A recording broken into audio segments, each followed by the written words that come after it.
Hello, Danita Sims here with another Tidbit Tuesday. I recently did a book signing for my newly published work, Falling for the Right One, available on Amazon. And at the book signing, one of the discussions that came up had to do with receiving wisdom from women who'd been there and done that. I feel like it's my responsibility to give back wisdom and knowledge based on my experiences so far in my life.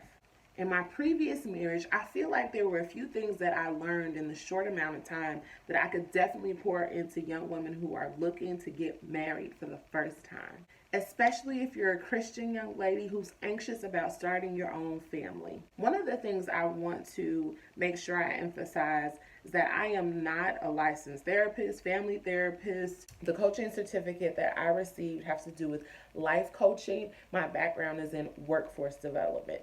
This is strictly, purely from my experience and advice I would almost give to my younger self, to my younger siblings, or to any of my girlfriends who've never been married before. Make sure that you take your time with choosing the person.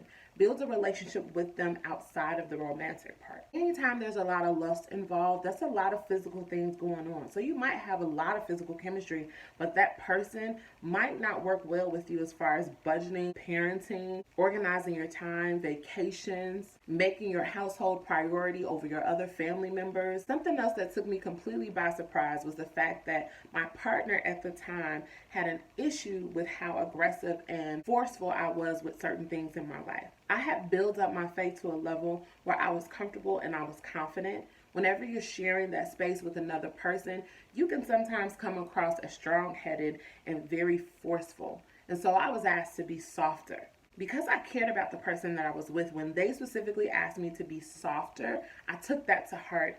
And it made me think about my tone and my approach in talking to them about things that might frustrate me or things that I found passionate.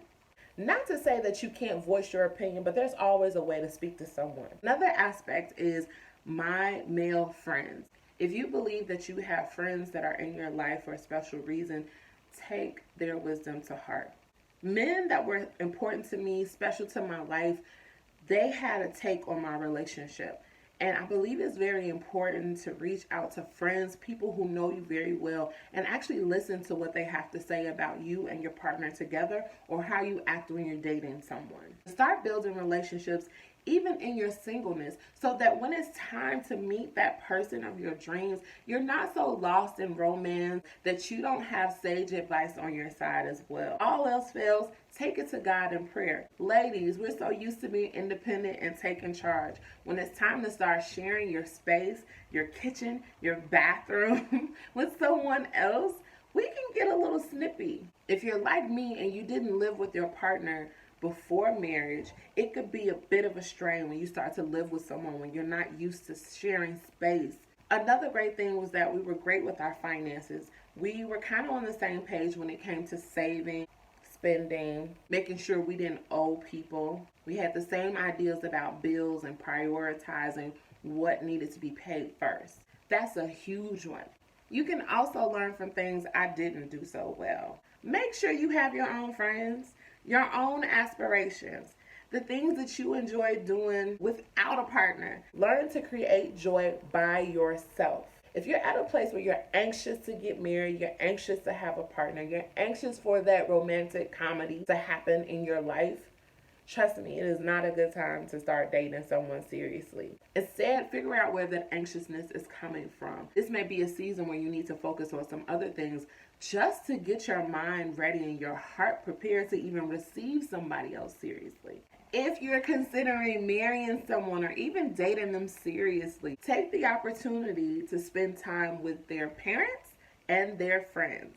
And we're not talking about the friends that they have just to impress you. We're not talking about the friends that they gained because you all are together. We're talking about their friends that they hang out with like all the time.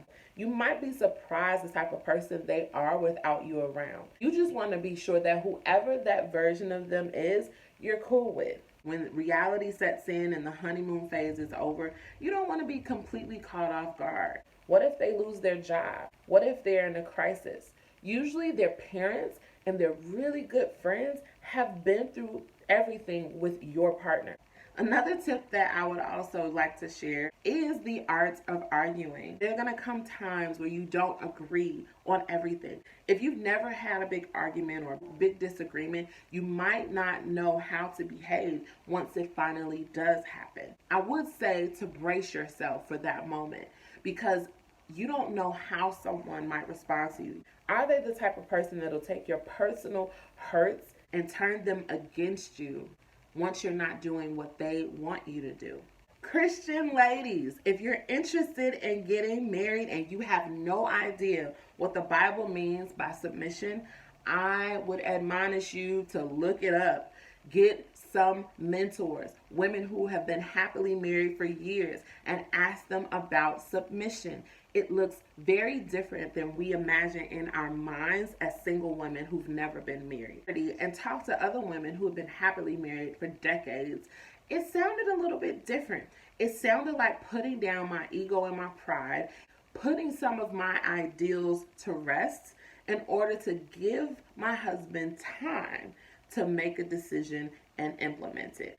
If you don't feel comfortable submitting to your future husband's advice, submitting to how he feels things should be led, whether it takes twice as long or not. For instance, as women, we have a certain way that we like to cook. We might run the dishwater first with the suds going, and as we're cooking and preparing and chopping and simmering and broiling, we might be washing dishes in between. And then when dinner is served, you have half of the cleanup already completed.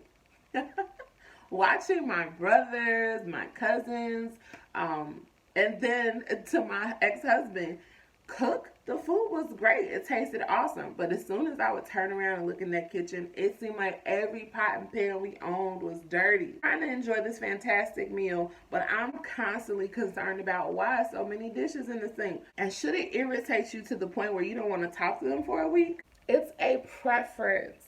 Make a game out of it, which goes into my next point of making sure you enjoy the small things. Small looks and glances that you give each other across the table when there's an inside joke no one else knows. Make life enjoyable. This is someone that you're going to spend the rest of your life with, and so you're going to have these moments that are just really small in other people's eyes, but you guys can make it special together. God's timing is precious, and it can make or break your marriage. So be sure you're sensitive to Holy Spirit before moving forward. And don't get me wrong, I am an advocate for everybody finding somebody to love. But timing is everything, and purpose is essential for our destiny. So walk in wisdom, good people.